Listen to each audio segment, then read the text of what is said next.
Retti, un antidoto al luogo comunismo.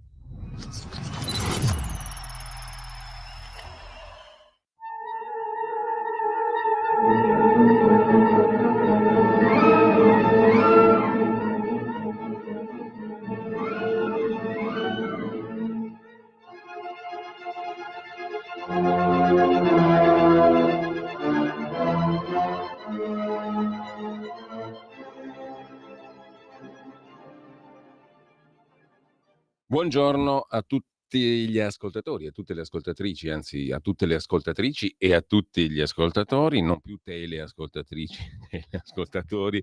Qualcuno si sta domandando perché non è stata fatta una comunicazione ufficiale. Cosa è successo al canale 252? Semplicemente non è più attivo, punto. Per cui non è che è successo un guasto, non lo troverete più né in audio né in video sul canale 252 del digitale terrestre.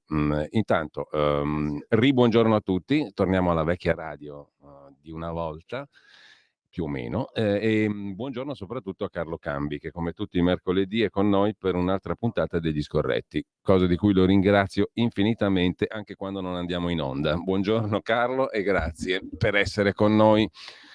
Intanto, come stai? Aspetta che non ti sentiamo. Sei Io di... Ah, dalla ecco, prossima adesso sì. mercoledì, Adesso ci siamo, sì, adesso ti tu mi sentiamo. stai dicendo che dal prossimo mercoledì potrei anche farla in pigiama sta cosa. Più o meno, perché in realtà c'è lo streaming, quindi poi c'è YouTube, quindi ti si vede lo stesso su una serie Ah, di, su una serie di ero mezzi, un po' preoccupato, sì, ero sulle, un po' preoccupato per gli effetti. sulla piattaforma streaming, che vuol dire il nostro, il nostro sito e naturalmente anche l'app, ma anche YouTube, ti si vede lo stesso. Quindi il pigiama Ah, purtroppo non te lo puoi mettere, me lo sarei messo quindi, volentieri anch'io, quindi niente. vabbè, Ci tocca mantenere un minimo di dignità video, diciamo così. come sta Cardinale? Io sto gran bene, diciamo così. E tocco Ah, ferro da no, tutte le parti, tocco tutto il ferro che ho a disposizione e anche il legno, però direi bene. no, pensavo che gli si fosse di cui fatta l'insegna anche a lei. Hai visto che bello? Quello mi è sembrato una specie di metafora. Io non so come l'hai letta tu quella roba lì, ma a me è sembrata un po' una metafora della Milano di fuffa che è stata costruita in questi anni e di cui abbiamo parlato anche in Sì, trasmissione, no? Tu cosa ma la dici, cosa, Carlo? sì, è esattamente così. E poi la cosa bella è Maiorino che dice cose, vede gente. Cioè, Se mette di profilo, vado, non vado, comunque. Cioè, a me fanno capito? Improvvisamente il disastro climatico atterra le generali. Cioè, poi, ma di che? Cioè, Appunto, infatti il giorno dopo non è vero, ma come era prevedibile che non fosse, esatto. diciamo. E vabbè, perché fa caldo se è piegato il tubo di acciaio, pensa un po'. Noi dovevamo credere a una cazzata di questo livello, Come Carlo. avrebbero detto nel Wisconsin without disegno. Eh Cioè, sì, certamente. Però devi ammettere che anche Trump, che insegna come scappare dagli alligatori, non è male. Bisogna correre a zigzag, ha detto il presidente degli Stati Uniti. Ma ci è o ci fa? no, ci fa. Ci ha una, quello ci fa e ci fa parecchio bene perché io l'ho scritto anche sul Panorama questa settimana, ma nessuno mi dà retta, ma chi se ne frega, non c'è più gusto in questo paese né a essere, non voglio dire intelligente perché sennò autodo dell'intelligente, ma non c'è più gusto a essere arguti in questo paese. Cioè uno si legge The Art of Deal, che è la biografia, o meglio, che è il trattato di come fare affari sotto forma di biografia scritto da Donald Trump, e lì c'è tutto. Lui ti racconta che devi sorprendere l'avversario, lo devi continuamente spiazzare, devi stare sempre sopra le righe, lo devi anche un po' perculare perché ti devi anche divertire mentre fai le trattative, e quando è il momento buono gli dai la stoccata giusta perché gli fai l'offerta che lui non può rifiutare. E lui come si è comportato negli affari, ragazzi, parliamoci chiaro, Donald Trump è veramente un self-made man, cioè è uno che ha fatto miliardi partendo da zero e non con le agevolazioni che si avevano con la Silicon Valley, perché poi era facile, comunque a un certo punto è diventato facile moltiplicare i quattrini con la virtualità, lui i quattrini li ha fatti col cemento. Quindi devi essere uno che insomma c'ha quel bel pelino sullo stomaco per essere in grado di fare sta roba, e quindi lui come affarista è abilissimo. e conduce la politica esattamente come qualsiasi tycoon spregiudicato conduce gli affari. Questo è.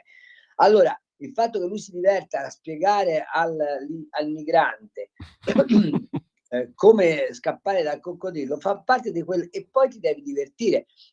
Ovviamente lui sarebbe contentissimo che il migrante finisse preda delle fauci dell'alligatore, però insomma dovete sapere, per esempio, a me è capitato quando ero un giovane, come avrebbe scritto Gabriel García Márquez, un giornalista felice e sconosciuto, di girare per la Florida, nelle Everglades, che sono questa palude che declina molto lentamente verso l'Atlantico, dove alligatori ce n'è una quantità industriale.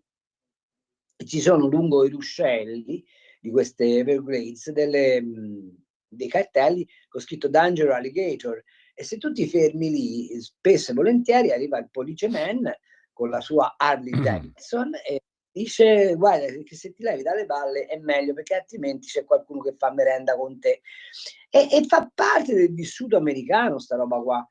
Cioè, però noi continuiamo a fare l'errore di valutare sia Trump sia l'America con un angolo, con un'ottica che è il nostro bolsissimo essere europei di un continente stanco, infelice, ingabbiato in contese fra paesi che mai saranno omogenei, e però abbiamo la pretesa di insegnare al mondo come vivere. È il resto del mondo che ci spiega come vive, capito? Ecco, Vabbè, l'arte di fare affari è stato pubblicato anche in italiano, adesso lo trovate usato da partire da 80 euro in su. Questo giusto per una piccola ricerchina, perché non è stato più ripubblicato. Invece sarebbe stato molto interessante ripubblicarlo in coincidenza con la rielezione di Trump, no? io l'editore l'avrei ripubblicato, ma proprio perché dà il senso di come Trump intende i rapporti di potere, cioè c'è poi da fare. Vabbè, comunque. Allora, c'è una notizia prima di passare ad altro, perché ti hanno schiaffato a pagina 21, ma io vorrei parlare del tuo articolo di oggi sulla Banca Marche, no? La verità è in preda a dei deliri pseudoculturali, quindi lascia No, perdere. perdonami se mi sono permesso questa notazione, ma lo dico da lettore, senza voler fare polemica, perché me ne frega. No, Tanto dei padroni non me ne frega più nulla, quindi figurati. proprio per niente, diciamo. Però da lettore dico, quella roba lì forse mi andava messa un po' più in evidenza. Perché? Perché ci dà l'occasione di riflettere su una serie di cose. Ma prima di questo io vorrei ricordare, l'altra settimana mi sono permesso di ricordare a Aung San Suu Kyi, no? Che faceva 80 anni in prigione, malissimamente, no? Completamente ignorata da tutti, perché tutti cianciano, ma mi sembra che sulle cose, tutti che richiamano ai valori fondamentali, no? I nostri valori, l'Occidente, eccetera. Sanno quali sono, capito? Vabbè. Mentre un'altra figura per me nobile compare in primo piano in home page stamattina sull'agenzia ANSA, spero anche altrove, ho visto anche altrove comunque, ed è la figura di uno scrittore algerino abbastanza coraggioso, più di me sicuramente, Boualem Sansal, che è stato condannato a 5 anni, a 75 anni lui, San Suu Kyi ne ha 80, ne ha compiuti il 19 giugno, quest'uomo ne ha 75 e è stato condannato con una sorta di pretesto, perché nell'ottobre del 2024 aveva dichiarato in un'intervista che l'Algeria aveva ereditato territori precedentemente appartenenti al Marocco durante la colonizzazione francese. Perciò è stato arrestato nel 24 e è stato condannato adesso dalla Corte d'Appello d'Algeri, che ha anzi confermato un verdetto già espresso da un tribunale di grado inferiore. Insomma, 5 anni di galera a lui per avere minato l'unità nazionale. Dà molto più fastidio perché lui è un laico e ha criticato l'islamizzazione in maniera molto netta, molto, molto ferma, no? Però è una delle altre figure da ricordare, secondo me, no, Carlo? D'accordo con te, ma non lo dire però in giro, perché rischi. Cioè, tu non puoi dire che l'islamizzazione, che l'Islam è sbagliato, perché rischi molto. Anche la Presidenza della Repubblica potrebbe, come dire, farti notare che hai un comportamento non consono, perché questo paese, insomma, lasciamo E perdere. invocare la draconiana applicazione delle leggi vigenti in materia di non Esatto. discriminazione, certamente, la legge Mancino e tutto il resto. Questo bellissimo armamentario che ci siamo costruiti in maniera vergognosa, secondo me. Carlo, Sì, che è la dimostrazione dell'ipocrisia di Stato, capito? Perché poi da una parte noi facciamo tutte queste belle cose, eccetera. Dall'altra, quando il povero disgraziato migrante effettivamente rimane con una scarpa e una ciabatta e quindi è soggetto anche a, come posso dire, ricatto da parte dello da parte della famiglia Sumaoro, tanto per dirne una. Noi però poi ci andiamo, non so se hai notato che per esempio sull'inchiesta della famiglia Sumaoro non si sa più nulla. Cioè, allora, sai, vabbè, lasciamo perdere, divento cattivo quando faccio queste cose, però è veramente quest'ipocrisia che gronda dalle istituzioni di cui io francamente non ne posso più, non ce la faccio più, mi sconforta. Ecco, allora, da una parte noi facciamo tutti i proclami, non dobbiamo essere razzisti, dobbiamo essere ospitali, dall'altra, quando realmente lo Stato sarebbe chiamato a dimostrare questa, come posso chiamarla, solidarietà umana o questo suo dovere di occuparsi di chiunque stia sul nostro suolo, è un po' la condizione del medico, no? Il quale medico non si può rifiutare di curare qualcuno, lo cura a prescindere e poi dopo si fanno i conti. Ecco, noi evitiamo di fare i conti, ma li abbandoniamo. E però poi dopo senti i vari Maiorino, eccetera, eccetera, che si vantano di questa loro supremazia di civiltà, che in realtà significa abbandonare gente in mezzo alla strada. Carlo, salto da questo all'argomento al quale accennavo prima. Tu oggi ti occupi, sulla Verità, di una vicenda che vale qualcosa come 12 miliardi di euro, che detta così fa spavento anche semplicemente così, e riguarda certamente una banca che non è sulla bocca di tutti gli italiani, no? Non è che la conoscano tutti, la Banca Marche. Non credo che sia il principale istituto bancario italiano, ce ne sono tanti altri di analoghe dimensioni o anche di superiori dimensioni, evidentemente, ma proprio per questo stride ancora di più questo numerino. 13 anni, dopo 13 anni si chiude giudiziariamente una vicenda, si chiude con una soluzione di massa, tutti innocenti, tutti assolti, e 12 miliardi pagati da noi, da me, da te e da chi ci sta ascoltando, contribuenti. Vogliamo raccontarla? Vogliamo raccontarla questa storia? E come mai secondo te questa storia qui finisce a pagina 21, non solo della Verità, ma sugli altri giornali io non ho visto, ma magari nemmeno se ne parla, no? Tanto passa tutto in cavalleria nel fantastico paese. Ma te lo spiego, perché se tu esamini quello che è successo in Banca Marche, devi poi avere il coraggio di dire in Banca d'Italia erano conniventi con questi, erano conniventi con Zonin, erano conniventi con ecco, perché mi stavo domandando, scusami se ti interrompo, ma ti lascio subito la parola, che Banca Marche significava anche tutte le altre banche, appunto, che tu stavi enumerando e sulle quali non abbiamo saputo più niente. Allora, gli La unici Popolare Vicenza e tutto il resto. Veneto Banca. Due pagato, poi ci fa per modo di Zonin e il direttore generale. Zonin, fra l'altro, vende ai figli 4 giorni prima della sentenza tutte le sue proprietà, e se l'avessi fatto tu, che sei Giulio Cainarca, ti avrebbero revocato immediatamente quei contratti dicendo lei l'ha fatta apposta per sottrarre dai risarcimenti il patrimonio personale, che nel caso di Zonin è proprio Che non ci voleva una volpe per capirlo, no? Esatto, però non l'hanno fatto perché? Perché se Zonin parla e racconta di come egualmente stava fisso a Palazzo Koch, che sarebbe la sede della Banca d'Italia, dove lo incoraggiavano ad andare avanti con le sue magnifiche sorti e progressive bancarie, saltano per aria i vari Draghi, i vari gran comì di Banca Italia. Lo stesso riguarda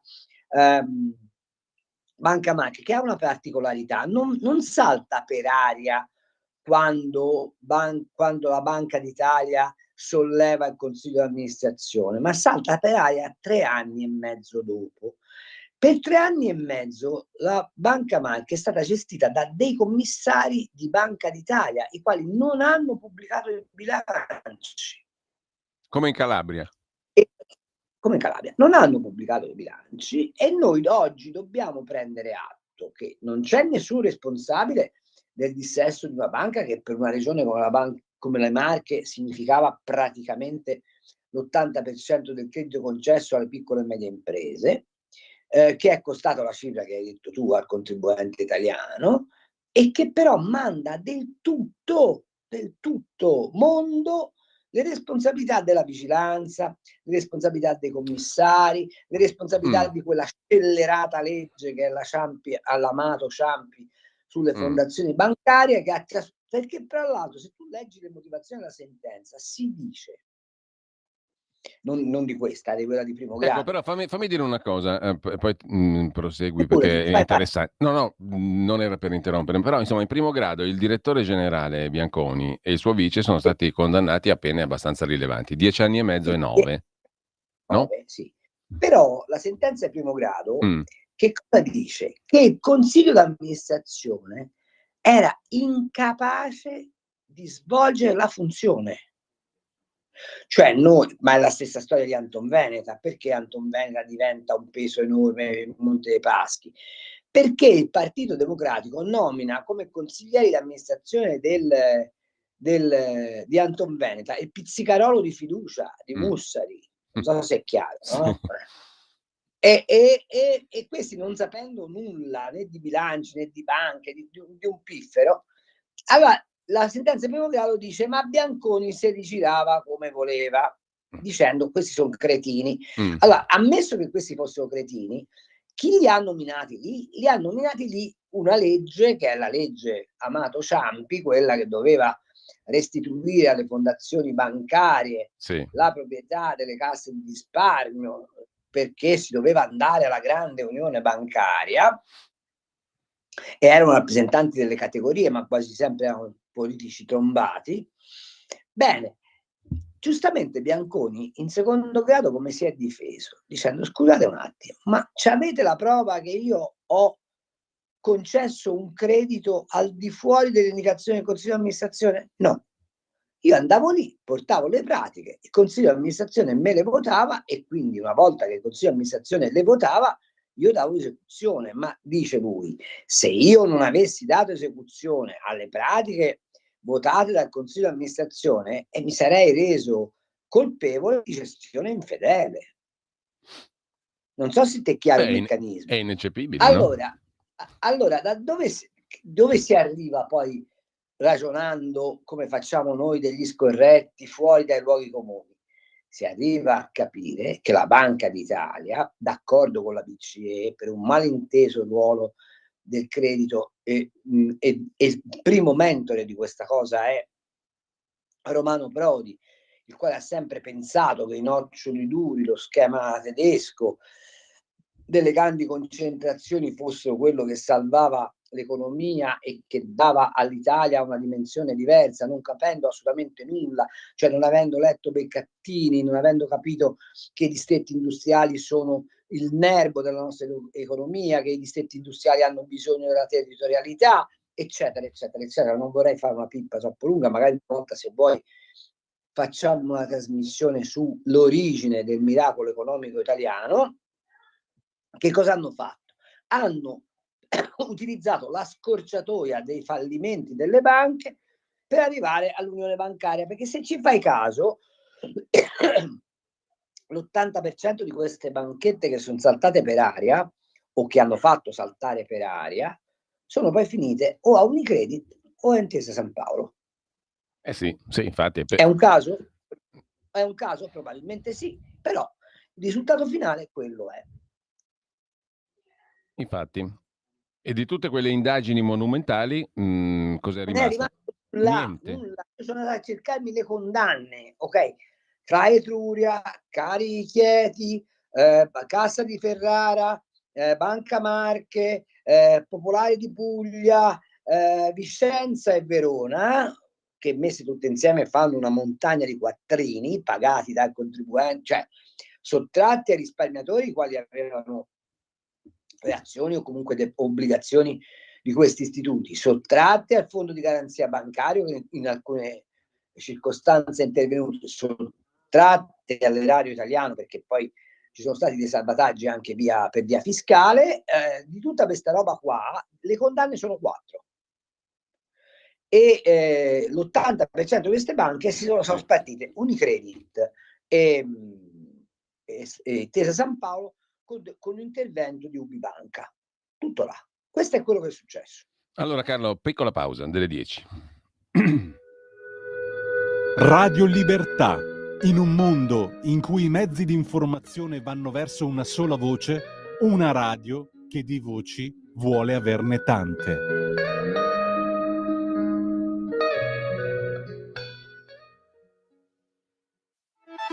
Stai ascoltando Radio Libertà, la tua voce libera, senza filtri né censure, la tua radio.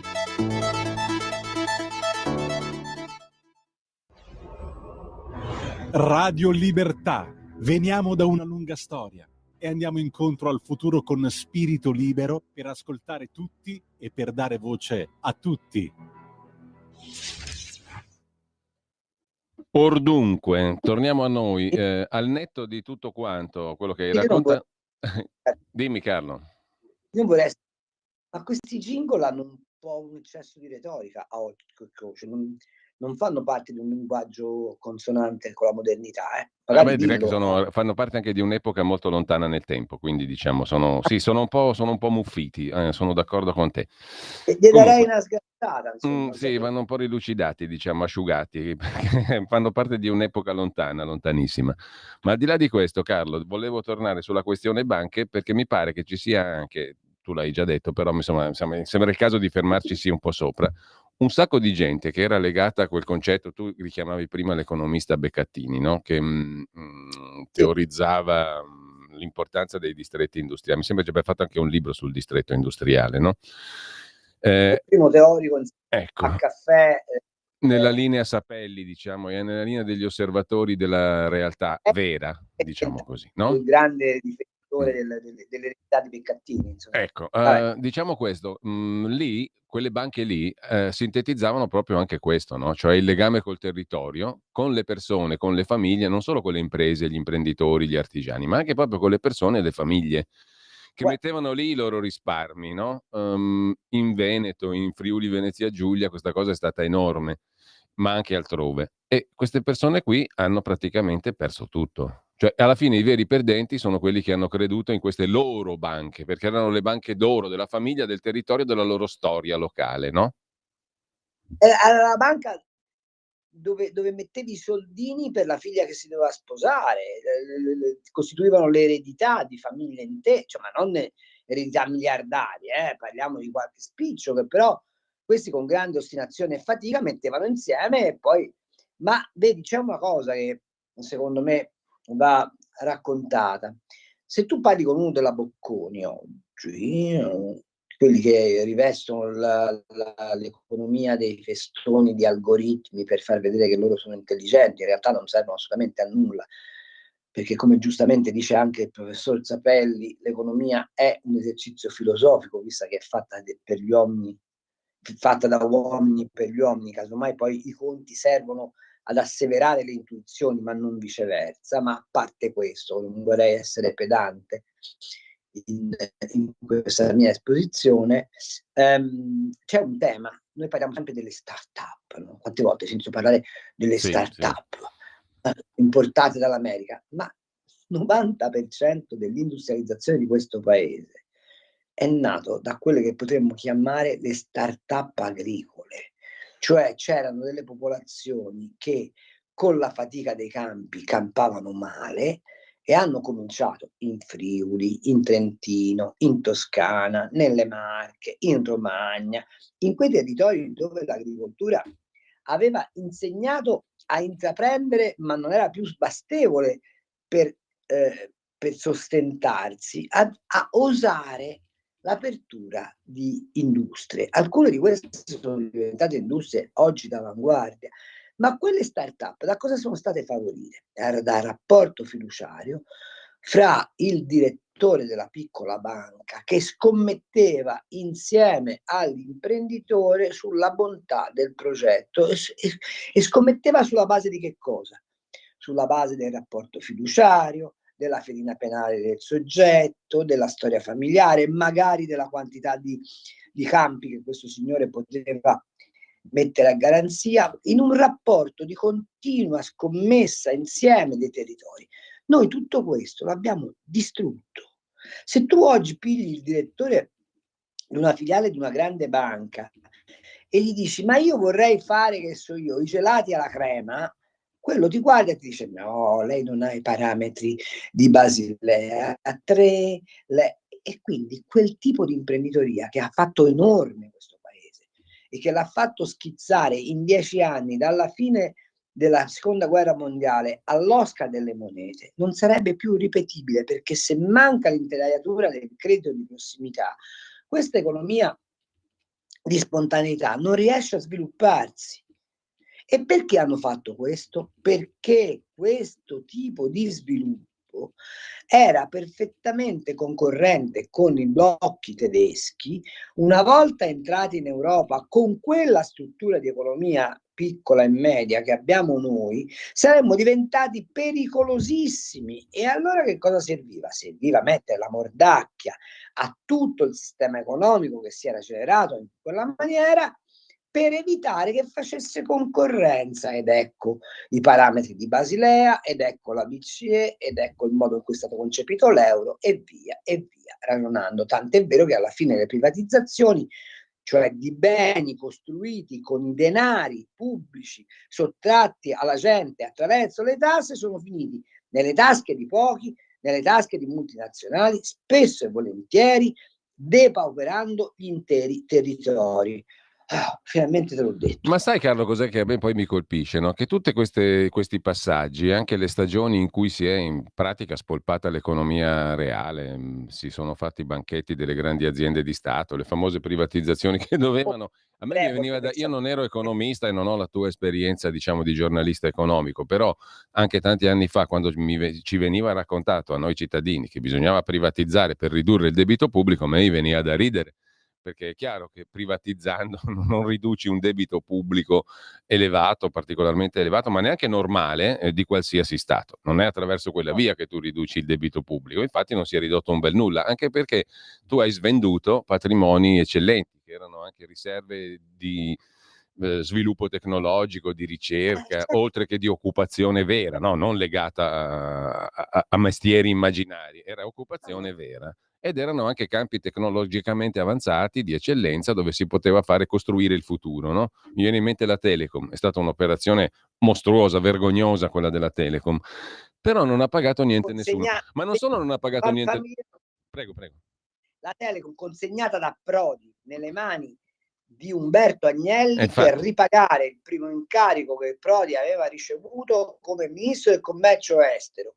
La privatizzazione di Telecom è uno scandalo di proporzioni enormi dal punto di vista politico, poi dal punto di vista giudiziario non lo so, di cui però si sono perse le tracce. Ma appunto, cioè la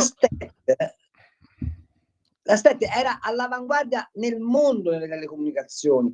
Vabbè, non me fa. Bastava parlare con Pascale. Appunto, Ernesto Pascale e Biagio Agnes. Cioè, a me mi ricordo ancora, è agli atti della commissione parlamentare di inchiesta sulla vicenda Telecom Serbia il loro colloquio con Ciampi e Draghi.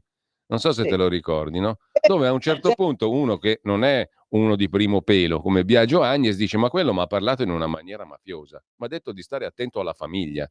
E quello era Mario Draghi, che si rivolgeva ma lei tiene famiglia, pensi a tante cose, si dimetta perché dobbiamo fare la privatizzazione della Telecom.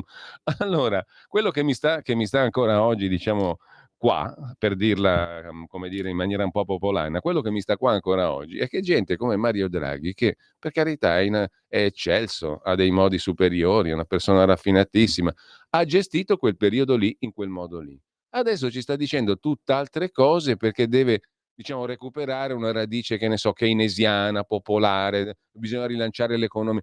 Cioè l'hai distrutta, l'hai liquidata, hai svenduto i beni dello Stato e adesso mi vieni a raccontare che dobbiamo recuperare il senso del sociale, dobbiamo fare gli investimenti pubblici, dobbiamo costituire il debito comune, tutte queste belle storielle qua. Però, diciamo, non hai pagato dazio per nulla nella tua carriera, sei proseguito in una maniera ineccepibile, superiore, tra le nubi. Hai ottenuto di tutto e di più. E poi sei diventato presidente del Consiglio, osannato da tutti, il tecnico, la meraviglia. Allora, un minimo di onestà ci vuole però, no? Io non voglio denigrare nessuno, perché poi bisogna stare anche attenti, perché questi sono suscettibili, tranne quando Biagio No, Agnes no. gli ha dato del mafioso, allora lì è finito tutto in niente, perché una Sì. letterina al Corriere della Sera, no, non è proprio così, in realtà è andata così perché quello si ricordava benissimo cosa gli era stato detto accompagnandolo all'ascensore, no? Una scena terribile. Allora io ti posso testimoniare che allora facevo il giornalista economico, nel senso che non costavo niente per Repubblica. Questa è bella. Vado a intervistare Pascale, l'ultima intervista che Pascale ha concesso prima di essere sollevato dalla Aspetta Carlo, che c'è il collegamento che traballa proprio sul più bello. Io sono tutto orecchi. e al di là di quello. Carlo, c'è un disturbo d'audio qua, di linea. Vabbè, niente. No, Allora, io aspetta, vado adesso a ci siamo. Sì, forse ci siamo sbloccati. Ecco, tu intervistavi Pascale. Che succede? No, io credo che hai fatto l'ultima intervista a Pascale prima che si dimettesse dalla Stette, se non l'ultima, la prima. E devi sapere che la Stette aveva questo bel palazzo che dà sul Corso d'Italia a Roma, con una terrazza da cui si domina una parte della capitale, e io ero andato lì per farsi un'intervista e come sempre capita avevo, come dire, il mio pacchetto di domande pronte. E Pascale, Pascale è un uomo gigantesco, molto alto, grosso, e lui guarda e mi fa: senta, dottor Cambina, possiamo fare una cosa meno formale? Dico: guardi, dottor Pascale, lei mi invita a nozze. E facciamo così, invece di fare un'intervista che io mi metto alla scrivania, lei mi fa le domande, passeggiamo su questa terrazza. Era come se lui sentisse la necessità di uscire dal ruolo Di prendere per aria. raccontarsi in una maniera diversa.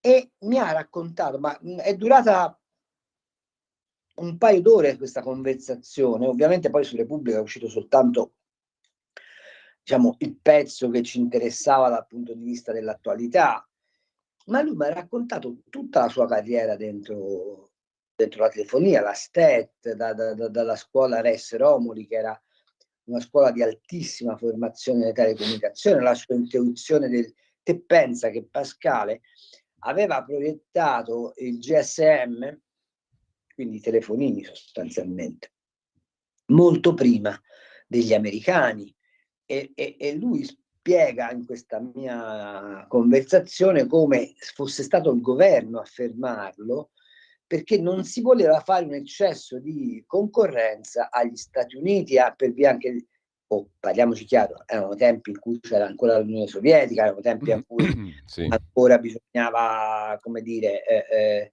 avere un certo grado di vigilanza sulle telecomunicazioni. Poi potete immaginare quanta parte anche, diciamo, di non dicibile c'era in tutto ciò.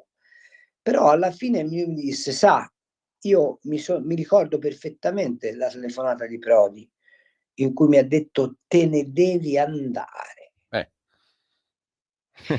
E dice, io gli ho risposto: scusi Presidente, ma perché me ne devo andare? Perché sei d'intralcio ai disegni della Repubblica. Questa è la verità che mi ha consegnato Pascale. E tu come ci sei rimasto? Io ci sono rimasto di stucco, perché quando sono tornato al giornale ho raccontato questa cosa, ovviamente mi è stato detto: noi non ci possiamo mettere di traverso ad un momento di straordinario cambiamento del paese.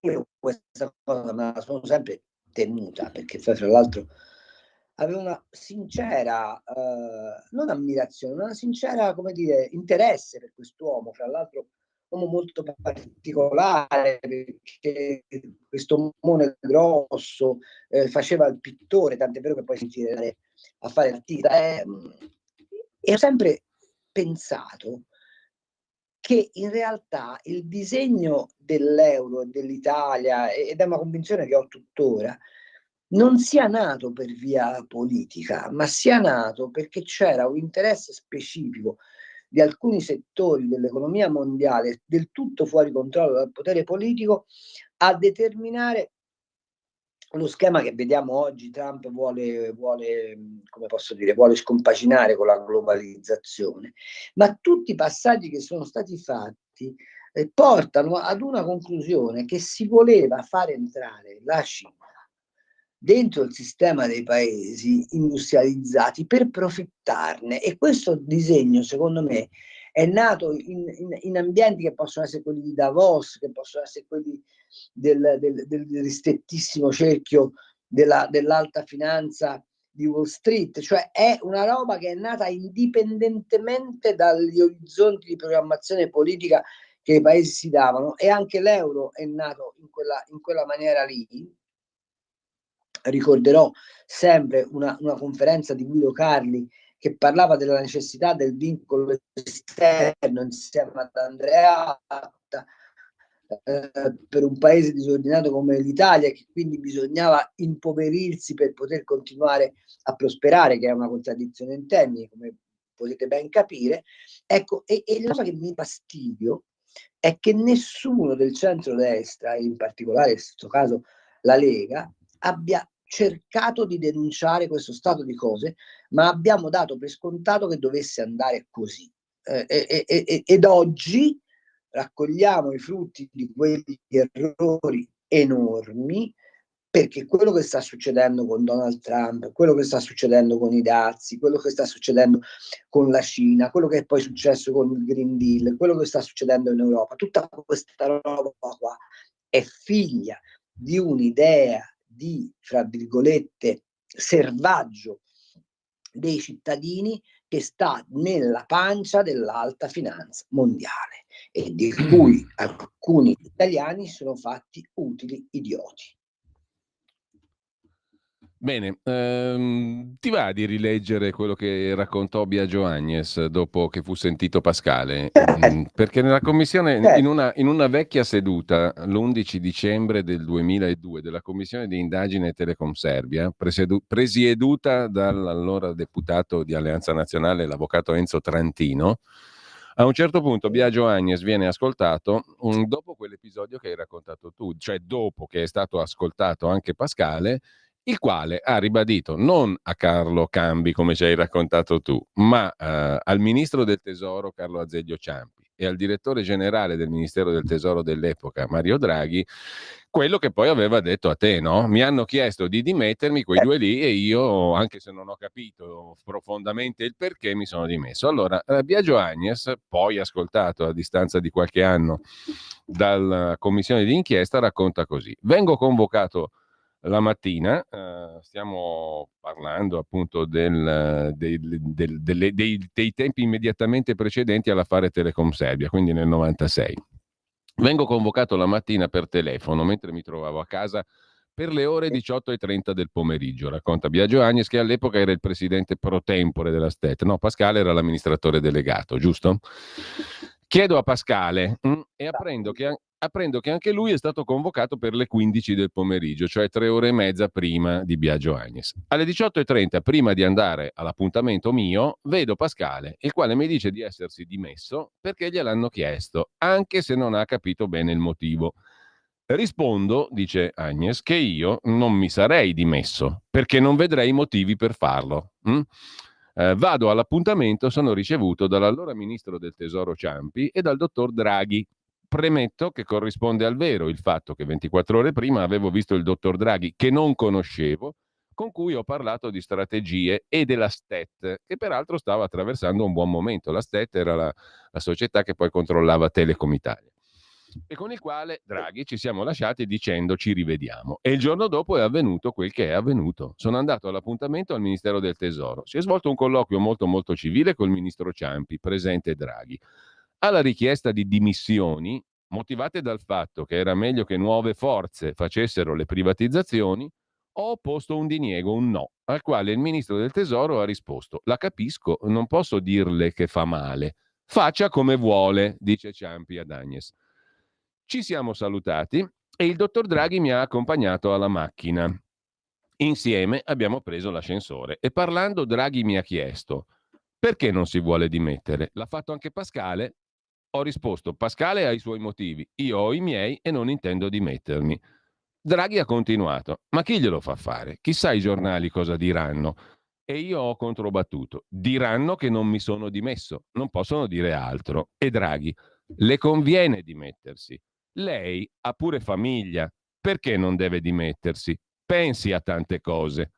Non voglio dare alcun giudizio, racconta ai parlamentari Biagio Agnes, racconto quanto è successo, come ho fatto anche nell'intervista. E qui intervengono poi i parlamentari, ma questo è intimidatorio, eccetera, e si salta, poi chiudo, si salta al 20 aprile del 2003, dopo la pausa natalizio invernale, eccetera, dove riprende l'audizione di Biagio Agnes. E il presidente Trantino interviene così in apertura di seduta. Prima di dare la parola ai colleghi che devono intervenire, vorrei porre a Biagio Agnes alcune domande che sono rimaste inespresse nella precedente seduta. L'11 dicembre scorso, ricorda Trantino, lei ha detto che Draghi ha continuato dicendole, ma chi glielo fa fare, chissà i giornali cosa diranno. Lei ha controbattuto, diranno che non mi sono dimesso, non posso dire altro. E Draghi poi ha detto, le conviene dimettersi, lei ha pure famiglia, perché non deve dimettersi? Pensi a tante cose. Successivamente lei ha risposto ad altre domande e a una in particolare lei ha ribattuto. A mia moglie dico tutto.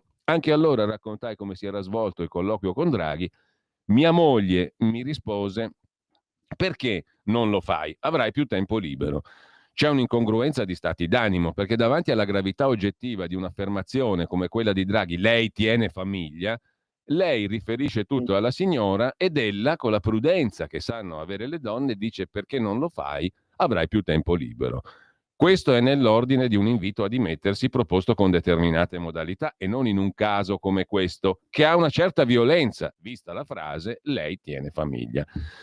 Mia moglie, io non l'ho mai definita una minaccia, dice Agnes, ho riferito solo le parole del dottor Draghi, se si tratti o meno di una minaccia lo sa Draghi. Il presidente Trantino dice, ma sta di fatto che sua moglie l'ha percepita come tale e lei pure, quindi non stiamo a girarci intorno, lei ha ricevuto una minaccia, o no, Carlo? Sì, ma certo, ma vedi, però c'è un'altra verità che non è stata raccontata intorno a quell'affare, a quegli affari lì. Per esempio, non è stata raccontata la verità di dove poi è finita Telecom, come è finita quella partita. È finita con i capitani coraggiosi, con Appunto. Colaninno. E con un debito mostruoso messo sulle spalle della società medesima.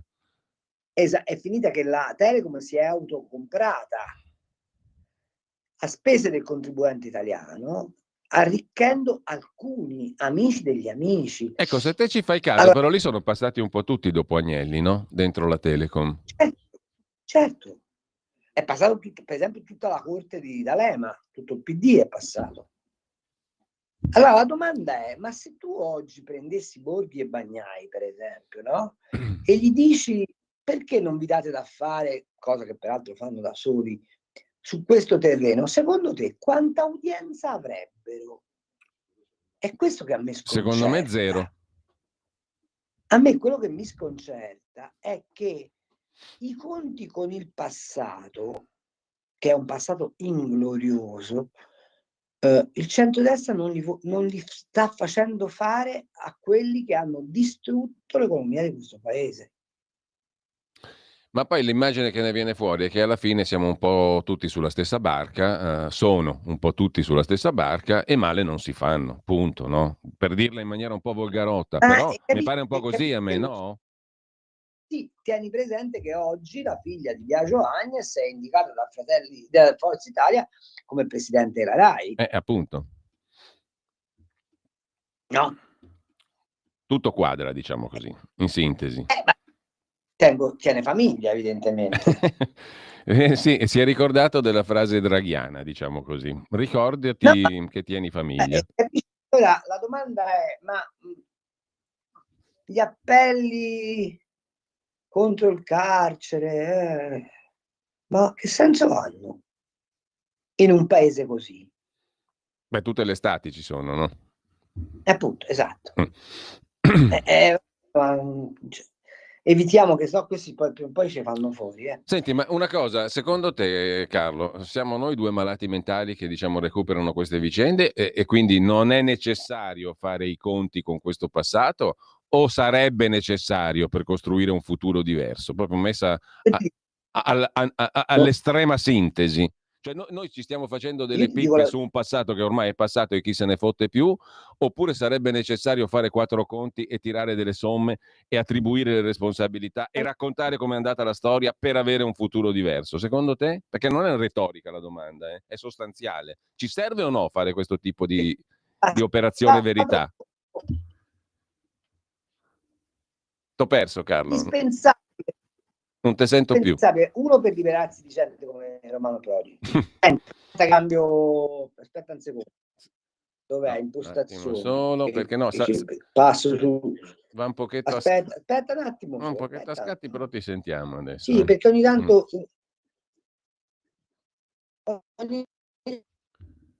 Allora, il wifi fa vedere. Allora, dicevo. Sì. Allora, sarebbe indispensabile per tre motivi. Uno, perché così il dottor Romano Prodi smetterebbe di sentirsi un profeta e cominceremmo anche a attribuire le responsabilità per come vanno a seguire. E di tirare i capelli alle ragazzine. Esatto. Secondo, quando il contribuente italiano si vede ammazzato di tasse, potrebbe sapere perché viene ammazzato di tasse. Faccio notare che stamattina Ernesto Maria Ruffini sull'Avvenire, l'ex direttore generale Agenzia delle Entrate, che ora si butta in politica e che è uno degli enfant-gâtés del circuito di Villa Nazareth, quindi dei cattocomunisti, fa un editoriale in cui dice basta, le tasse sono meravigliose, le dovete pagare, e soprattutto dagli a Donald Trump che vuole gli sconti per le multinazionali americane, perché le tasse servono a riequilibrare, servono a farci essere tutti uguali, e noi europei dovremmo lavorare per avere il nostro Amazon, la nostra Google, cioè questi sono di sinistra, cattocomunisti, strillano contro i sovranisti e poi predicano un sovranismo europeo in questo delirio costante che l'Europa è il massimo della vita, un'Europa che, tanto per dirne una, oggi è ostaggio del signor Sanchez, il quale Sanchez, beccato con le dita nella marmellata, non si vuole dimettere in Spagna e fa un casino della Madonna a Bruxelles, perché ha capito che Bruxelles è l'unico luogo dove si può salvare. Allora, tu lo capisci che noi abbiamo preso un paese che in 40 anni è diventata la quarta economia del mondo, non avendo a disposizione nulla se non il proprio ingegno e la propria capacità di operare, la propria volontà, e l'abbiamo distrutto. E l'hanno distrutto. E tu mi domandi se ha senso ripercorrere qualcosa? Sì, ha senso, perché di fronte a mia figlia che ha 18 anni, che ha 17 anni, di fronte ai tuoi nipoti, di fronte ai figli di quelli che ci ascoltano e delle signore che ci ascoltano, abbiamo il dovere morale di indicare di chi sono le responsabilità e come si sono determinate. Ecco, però Carlo, mi viene da dire, poi siamo in pausa, allora io ho capito benissimo, ha senso, no? Ed è chiaro, anche semplicemente per attribuire le responsabilità, per capire che cos'è che ci zavorra oggi e per liberarci per il domani. Però mi sembra che siamo in un'epoca, Carlo, allora io mi riferivo all'affare Telecom. Nel 2002 c'è la commissione di inchiesta Telecom Serbia. Lascia perdere che cosa ha prodotto, cosa non ha prodotto, però c'era la volontà, si facevano le domande, si ripercorreva un certo tratto di storia.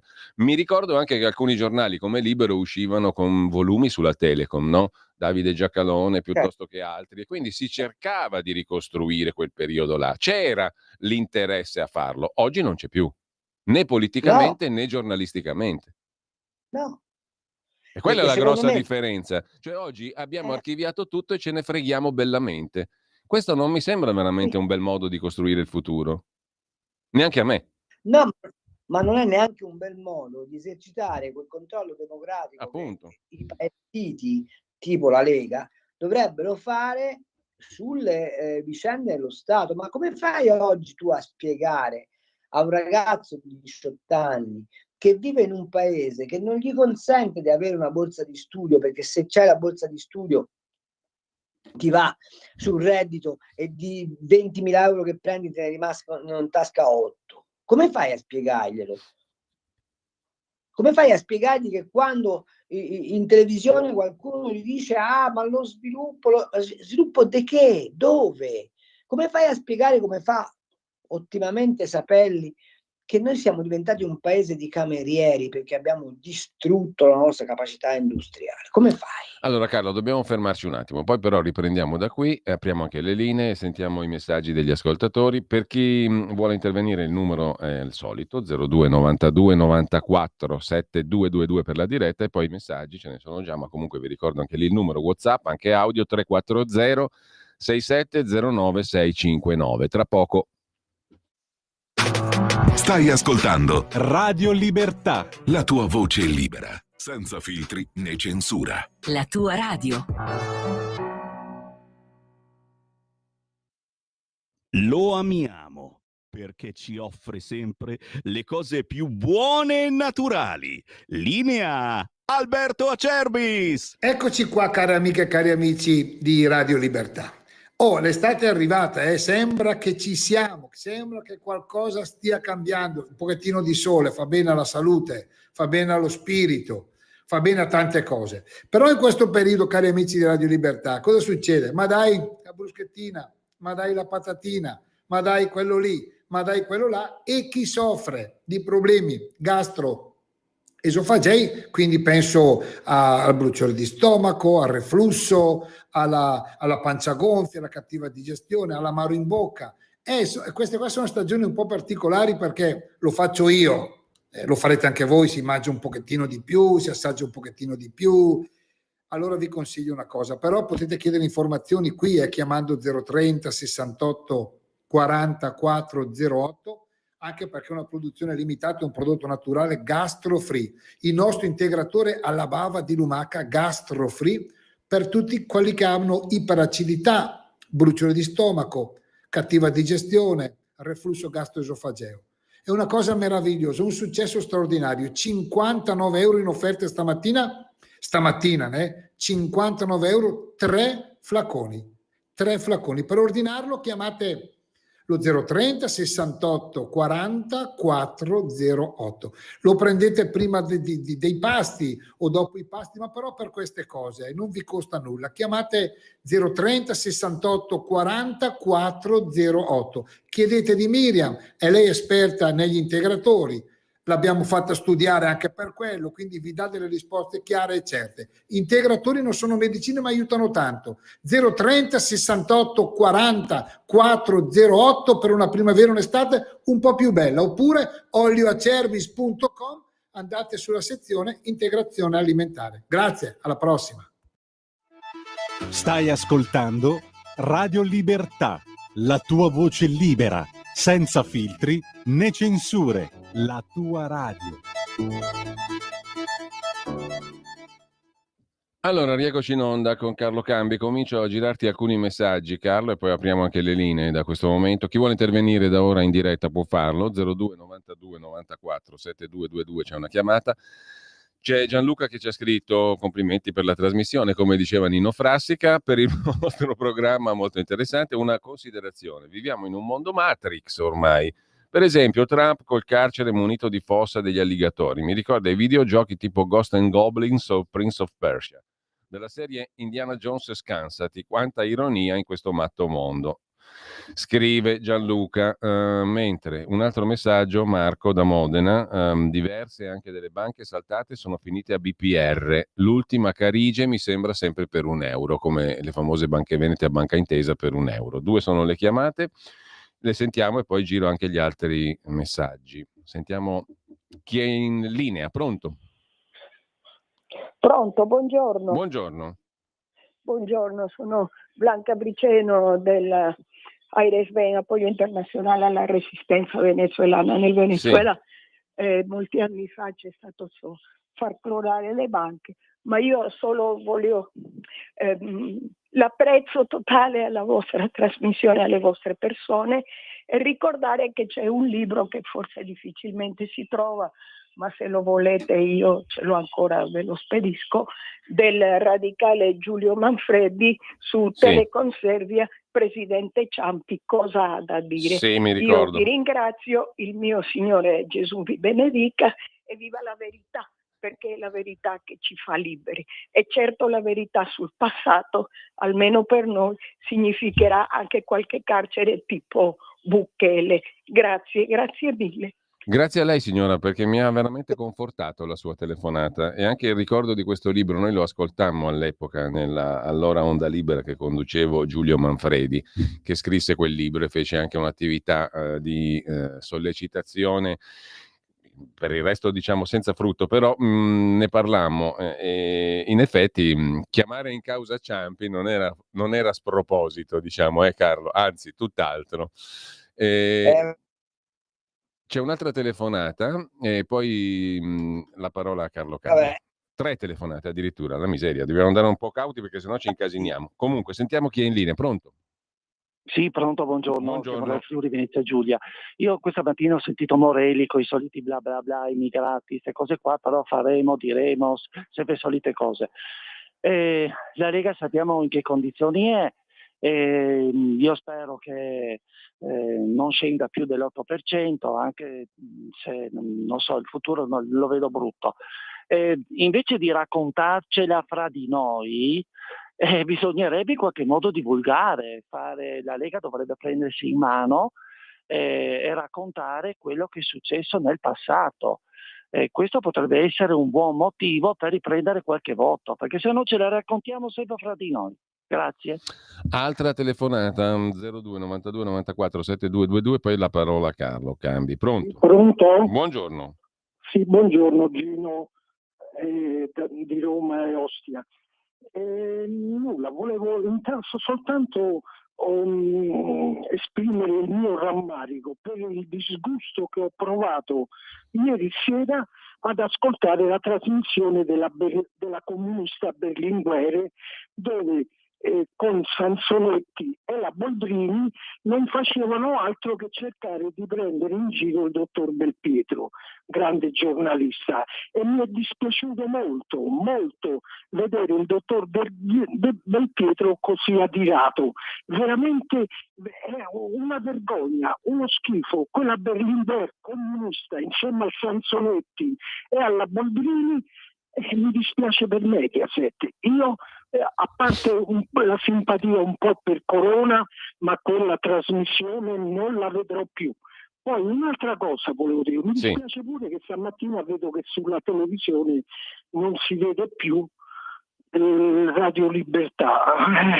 Andiamo sempre più indietro invece che in avanti. Spero che sia solo un problema momentaneo. Grazie. No, su questo bisogna essere chiari, non è momentaneo perché questo canale non ci sarà più, né in audio né in video. Intanto c'è un'altra telefonata ancora, poi ci fermiamo perché veramente sennò accumuliamo troppe cose. Pronto? Pronto? Sono Gianni da Genova. Ciao Gianni. Sono Gianni da Genova, ciao Giulio e un abbraccio anche a Carlo. Vai. Ricordatevi che tenete famiglia, ricordatelo anche voi, tenete famiglia, quindi sì, ma è profondamente vero, peraltro. Buon intenditore. Esatto. Piuttosto a Carlo, come sta il cagnino chef, se non vado errato? Come sta chef, Carlo, il cagnolino? Ora è sereno perché è su un cielo, poverino. Ci ha salutato con la zampetta e ci ha detto ciao ragazzi, ci vediamo. Vabbè, grazie Gianni, è un dolore immenso. Comunque, grazie. Allora, come 2 telefonate? Ci fermiamo un attimo perché sennò Carlo ti lascio la parola e poi sentiamo altre 2 telefonate e vediamo i messaggi. Non mi pare che ci sia molto da commentare. L'unica cosa che posso dire è che sì, è vero, secondo me bisognerebbe che i partiti, ed in particolare la Lega, riannodassero quei fili della memoria per far capire come stiamo messi. C'è un eccesso di conformismo oggi nel paese che poco si addice alla presenza di un governo di centrodestra. Il resto non ho molto da commentare perché sono d'accordo su tutto. Allora, Gianni da Roma ci scrive via WhatsApp. Per la sua umanità, grazie. Sì. Allora Gianni ci scrive da Roma a proposito dell'insegna Generali crollata a Milano. La scorsa settimana mi è caduta in terrazza condominiale l'antenna TV che non manutenevo da oltre un decennio, maledetto cambiamento climatico. Scrive Gianni. Abbiamo 2 telefonate in attesa, le sentiamo. Pronto? Pronto? Sì, pronto, buongiorno. Sono Fabrizio di Sabio Chiese. Buongiorno Fabrizio. Sì, buongiorno. Ascolti, quando Cambi ha citato la faccenda della Stet, che la Stet, mi ricordo anch'io, negli anni '80 era l'avanguardia in Europa. Penso che fosse la prima industria telefonica o comunque alla pari di quella tedesca. Allora, quello che ho sempre pensato io, facendo un po' anch'io di dietrologia, era questo. L'Italia negli anni '80 era una nazione ancora molto competitiva. Anche il settore pubblico, nonostante avesse dei debiti e delle deficienze, era comunque molto forte. Era forte dappertutto, nella costruzione dei treni, delle navi, gestiva le autostrade, i telefoni. Era veramente una potenza eccezionale. Non parliamo poi del settore privato, che era uscito indenne dai caotici anni '70 e continuava a prosperare. E se mi ricordo bene, nell'89 siamo stati a un passo dal diventare la quinta potenza mondiale per prodotto interno lordo e stavamo superando la Francia. Allora io non lo so come mai in un periodo di prosperità così, dove se avevamo dei difetti di bilancio, delle correzioni le potevamo fare, arriva Prodi, arriva tutta la banda, arrivano i giudici e disfano tutto quello che c'era di buono. E allora secondo me qualcuno gliel'ha chiesto. O probabilmente ci hanno fatto capire che noi avevamo perso la seconda guerra mondiale e stavamo alzando troppo la cresta, o davamo fastidio a qualcuno con i nostri rapporti con i paesi tipo la Libia, la Russia, non lo so. Secondo me qualcuno lì si è venduto alla grande. Ricordiamoci che Draghi poi era vice direttore della banca JP Morgan americana e non credo che l'abbiano messo lì sulla poltrona per fare gli interessi degli italiani. E mi è rimasto sempre questo sapore marcio che l'Italia lì è stata sconfitta ed è stata venduta. Altrimenti non capisco come mai viaggiavano così tante legioni d'onore dalla parte della sinistra, non lo so, penso così. Allora, grazie Fabrizio. L'altra telefonata, poi la parola a Carlo Cambi e un bel po' di messaggi via WhatsApp. Pronto? Pronto, buongiorno. Buongiorno. Dal Veneto, buongiorno a lei e anche al maestro Cambi, che stimo molto e che, lasciatemi che ve lo dica, secondo me la vostra trasmissione non merita che abbia un personaggio del genere. Vi dico perché.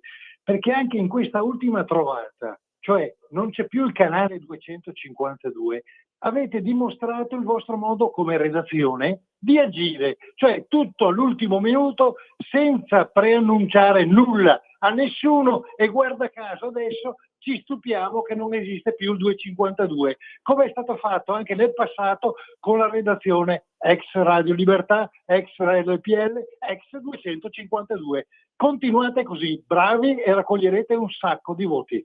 Grazie. Bene, allora, no comment. Carlo.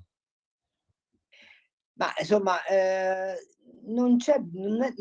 guardate, questo non è un complottismo, perché il complottismo significa piegare dati di fatto su una tesi precostituita. Quello che vi abbiamo raccontato stamattina e che potremmo continuare a raccontare anche nei prossimi appuntamenti è semplicemente una lettura, se volete critica, degli accadimenti che però sono tutti scritti. Vi voglio fare osservare una cosa: è lo stesso periodo in cui si decreta che Raul Gardini deve morire. Infatti.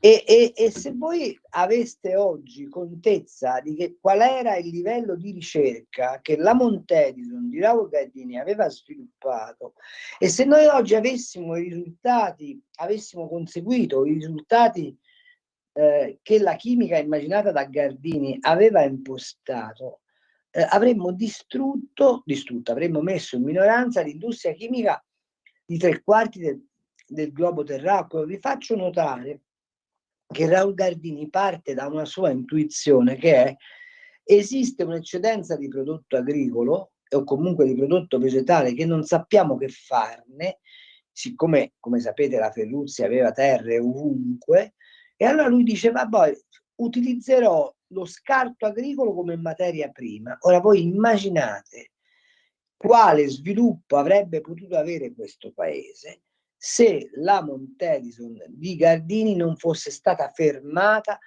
con un artificio prima contabile, poi politico e alla fine giudiziario. Nessuno mi leva dalla testa che Tangentopoli è stata orchestrata e voluta per fermare l'espansione italiana, perché questo è quello che è avvenuto realmente. E sapete perché avviene? Perché caduto il muro di Berlino, la posizione dell'Italia non era più una posizione strategicamente rilevante e bisognava togliere di mezzo le zavorre che potevano costituire un disincentivo, per esempio, alla costruzione dell'euro, per esempio alla recupero di primazia della Germania, eccetera, eccetera, eccetera. Ecco, questo è quello che è avvenuto realmente, non è complottismo, ci sono dei dati di fatto. Quello che io so è che sono nato in un paese che aveva delle straordinarie opportunità economiche, culturali, tecnologiche, e oggi sto in un paese che è costretto ad arrancare in retroguardia, pur avendo ancora del tutto intatto il patrimonio di conoscenza e di capacità tecnologica che gli era stata consegnata dalle generazioni Ecco, però passate. Carlo, la cosa beffarda per certi versi è che quell'opera di liquidazione è stata fatta in quel periodo in cui ci veniva detto che dovevamo modernizzarci, no? Che dovevamo fare il salto in avanti, cioè gli anni 90, i tremendi anni 90 per quanto mi riguarda. Perché ti hanno riempito la testa, privatizzazioni, il futuro, la madre di tutte queste e quelle cose, e dobbiamo modernizzarci, dobbiamo portarci avanti, e invece hanno liquidato tutto praticamente, hanno cercato di liquidare. Ma ti ricorderai che gli anni 90 sono gli anni in cui nasce il senatore Umberto Bossi. Ecco, tra l'altro. Come reazione dei territori che erano abituati Esatto. ad esercitare la piccola e media impresa col massimo dell'ingegno possibile, che individuano Roma ladrona come bersaglio, ma in realtà il bersaglio non era Roma ladrona, ma era il coacervo di interessi che, se vuoi, poteva essere rappresentato da Roma ladrona, e quello spirito si è piano piano annacquato, raccontandoci delle crisi successive. Allora, se si recuperasse quello spirito, non sto parlando del secessionismo, di quella roba là, che comunque sono serviti al senatore Bossi per rompere il conformismo, se si recuperasse quello spirito di dare voce ai ceti produttivi, di dare voce alle particolarità territoriali, di dare voce alle eccellenze che ogni regione d'Italia custodisce e costruisce, probabilmente faremo un salto in avanti e torneremo ad essere molto fastidiosi, perché nonostante tutto questo paese ha in sé energie, competenze e risorse per competere a livello internazionale. Certo, se poi dopo devo fare il Rearm Europe, devo allinearmi alla BCE, devo distruggere le mie banche locali perché me lo chiede nel vapore, eccetera, eccetera, non vado a solo. La domanda che io faccio è possibile che un'istanza politica come la Lega, che su queste giornate oggi non senta l'esigenza e anche l'opportunità di reinterpretare quei bisogni di base? Allora, Stefano ci scrive a proposito di Bossi: posso fare il populista polemista? Perché le banche della Lega sono state sventolate a destra e a manca, la famosa Credi Euronord, mentre Montepaschi, Etruria, quello che sta raccontando Carlo Cambi, che ci sono costate miliardi su miliardi, non dicono mai nulla? Addendum: sto rileggendo i libri di Bossi e Vimercati, Daniele Vimercati. Bossi lo diceva proprio a Prodi quando si insediò. Per completezza, i libri scritti con Vimercati sono profetici, ma allora Bossi era considerato una macchietta. Come modus operandi della sinistra si trasformò il federalismo, la Padania, in un fenomeno da baraccone piuttosto che contrastarlo sui punti. Per la verità, baraccone o non baraccone, però intanto l'esito a distanza di anni è che quel tema lì è stato sostanzialmente archiviato, no? Politicamente parlando, quindi ce l'hanno fatta quelli che volevano ridurre tutto a macchietta. Mentre ci scrive un altro ascoltatore: il servilismo dei giornalisti è una delle cause del degrado di questo paese. Vi ricordate le interviste di giornalisti genuflessi estasiati davanti a Draghi? E ancora un messaggio, un'ascoltatrice: io ti ascolto, caro Cambi, sempre con interesse. Oggi mi hai messo tanta tristezza. Sì, perché sbagliando, invece che al futuro dei figli, mi hai fatto pensare, sbagliando io, dice l'ascoltatrice, invece che al futuro dei figli mi hai fatto pensare al passato, quando nel 1946 i miei genitori, poco più che ventenni, aprirono un negozietto di alimentari, aiutando anche tante persone. Penso a loro, ai sacrifici per un'Italia che si risvegliava da una guerra, buttati nel cesso da gente di malaffare oggi osannata che ha distrutto questo paese.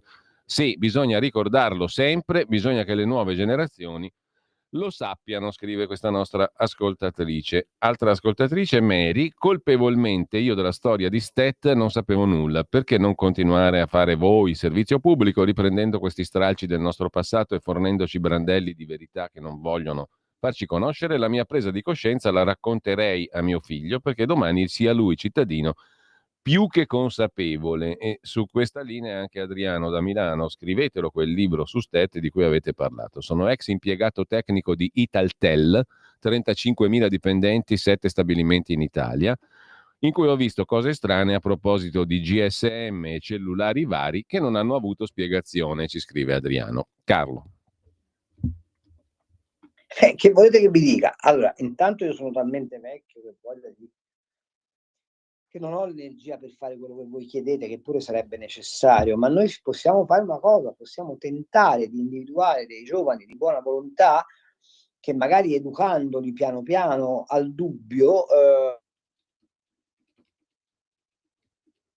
si diano la pena di collazionare tutto ciò che è sbagliato. È assolutamente condivisibile. Mi piace molto sentire che la nostra trasmissione questa mattina ha trovato da parte vostra una adesione, fra virgolette, quantomeno di spinta, di afflato, di voglia di fare, e vi ringrazio sentitamente. Io non volevo rattristarla, signora mia, volevo però darle l'energia perché lei raccontasse ai suoi figli come i suoi genitori hanno costruito l'Italia e perché i suoi figli fossero orgogliosi di essere italiani e magari sentissero il bisogno di continuare la storia dei nonni. Allora, Loredana che ci manda un piccolo capolavoro della direttrice Santini che tengo caro dove lavoro, non avrei potuto dirlo meglio, spero tornerà utile. Non sono riuscito a seguire tutta la puntata, è stato un sollievo leggerlo, fortuna che non siete già in vacanza. È un pezzo di Daniela Santini, L'ultimo cassiere. Dopo lo leggiamo, ma credo che sia in linea con quello che dicevamo prima circa il recupero del passato e la capacità di conoscere il passato e di valutarlo.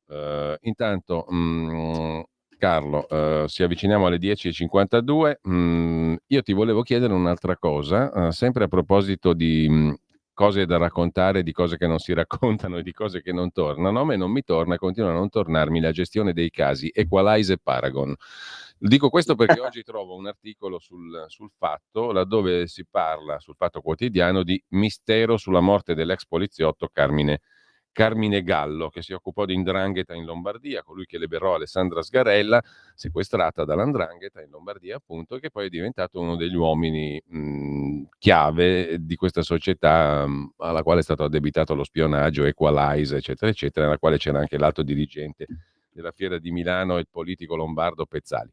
Mistero sulla morte di Gallo, titola oggi il Fatto Quotidiano. Il corpo è già stato cremato, il cibo mai analizzato, era una figura chiave di questa vicenda di spionaggio. È deceduto all'improvviso mentre collaborava con i pubblici ministeri, è stato incenerito prima dell'autopsia e dei risultati degli esami autoptici. Non so cosa ci sia di misterioso, non ho più seguito questa vicenda. Certo, sia questo che il caso Paragon sono due vicende delle quali non si è parlato, secondo me, a sufficienza, e soprattutto non si è parlato in modo chiaro, no? Ma intanto io ero rimasto fermo al fatto che ci si doveva, come dire, occupare di questa faccenda a livello di Copasir, e mi pare che il Copasir abbia mollato il colpo. Cioè Carlo, ti abbiamo perso, non ti sentiamo più. C'è un grande su Paragon e su Equalize. Pronto, mi sentite ora? Adesso sì. Pronto? Adesso sì. Che vi posso fare? Dicevo, mi sembra che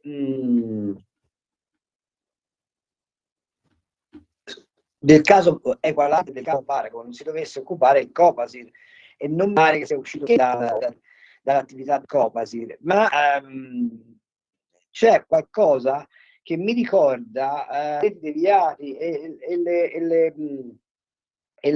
come ti posso dire, e gli anni in cui i servizi segreti lavoravano alla costruzione di dossieraggi che servivano, ricorderai Pecorelli o qui, eccetera, eccetera, che servivano a condizionare il corso della politica. Io ti posso dire la verità, quando il Fatto Quotidiano tira in mezzo la criminalità organizzata, e mi viene sempre un retropensiero, che è più comodo dire che lo spione era al servizio della criminalità organizzata, piuttosto che dire Giuseppe Conte ne sapeva e ha taciuto.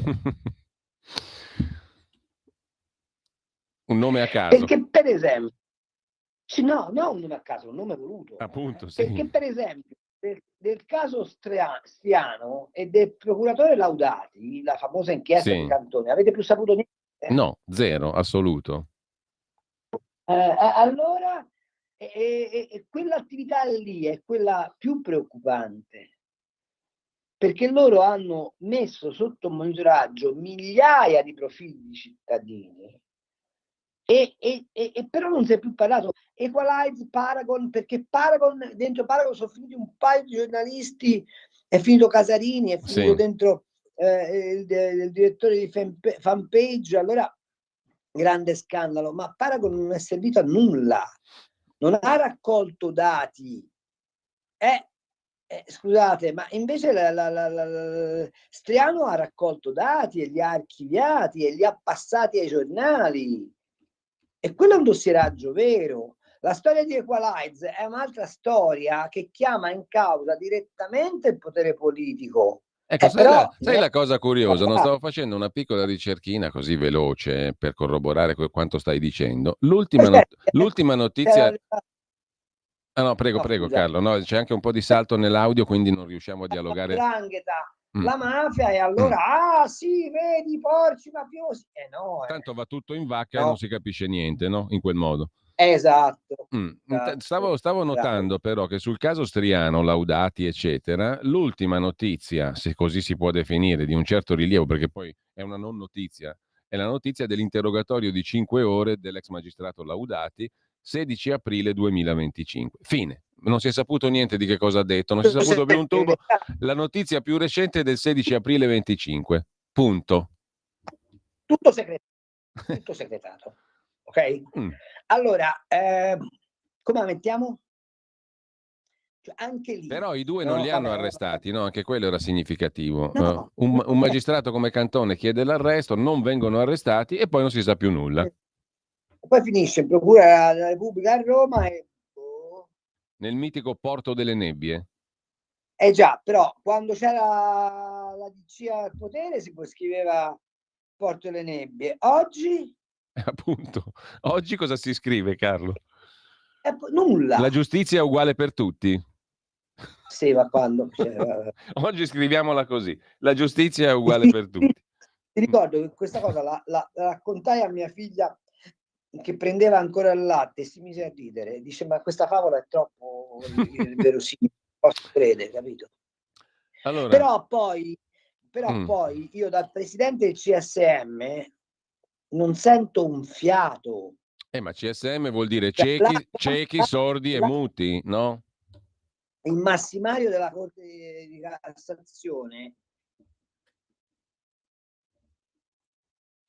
fa una figurissima, perché vuol dire che il Colle ha validato i decreti sicurezza e il decreto Albania senza eccepire costituzionalità e senza eccepire la mancanza d'urgenza. Allora questi ormai sono arrivati al punto che si permettono di fare pure le bucce al Quirinale, il quale Quirinale sta pure zitto. La domanda è, ma è tollerabile in una democrazia che ci siano quella che scarcera l'immigrato perché gli sta sulle scatole la Meloni, questi altri che dicono quello che gli pare e tutti zitti. L'unico che ha coraggio è il povero Nordio, che stamattina fa una bellissima intervista al Messaggero, che però è completamente è no, che questo paese ha dentro di sé, da Equalizer, Paragon, Astriano, delle muffe che lo stanno erodendo dall'interno, e noi facciamo finta che non sia vero. Allora Carlo, noi dobbiamo... mi chiedo, i colleghi che fanno nella vita? Ma lasciamo perdere, va. Allora, dobbiamo salutarci anche perché sono le 11. Io ti ringrazio come sempre, è stato un po' più difficoltoso del solito l'ultima parte della trasmissione per via di un audio un po' saltabeccante, però ci siamo capiti e sentiti lo stesso. Quindi... Oggi ci siamo occupati di telecomunicazioni, appunto, che... esatto, eravamo in argomento, l'abbiamo plasticamente reso l'idea. Grazie come sempre a Carlo Cambi, un saluto a tutti coloro che ci hanno seguito, scritto, parlato, eccetera, eccetera, e buona prosecuzione di giornata a tutti e tutte. Avete ascoltato Gli Scorretti, un antidoto al luogo comunismo.